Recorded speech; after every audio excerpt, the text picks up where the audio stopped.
finished the first draft of your creative piece. The story's on the page. The hard part's over, right? Not quite. The truth is, first drafts are just starting points. The real work, the part that transforms a good piece into an excellent one, is revision. And let's be clear, revision is not the same as editing. Editing is the final cleanup, fixing grammar and spelling. Revision is much deeper. It's revision, the act of seeing your work again with fresh eyes. It's where you question everything. Start with the big picture.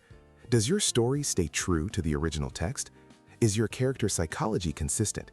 If you've written a Victorian character, do they suddenly use modern slang? This is a check for fidelity, ensuring the world you've built is believable and accurate. Ask yourself, is the purpose of my piece clear? Does it have a beginning, middle, and end? Once the foundation is solid, you zoom in on the craft. This is where you elevate your language. Read your work aloud. Does it sound like one consistent voice? Now hunt for weak words. Don't let a character walk quickly when they could sprint, rush, or hurry. Don't describe a beautiful garden when you can show us the roses climbing a stone wall, their petals scattered on the gravel.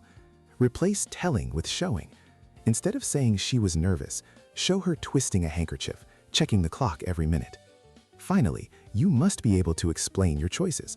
Why did you use fragmented sentences? To represent an anxious thought process. Why that specific image? To deepen a theme from the original text. This systematic process is what separates adequate work from exceptional work. Revision isn't about fixing failure. It's the essential craft of writing itself. It's where excellence is born.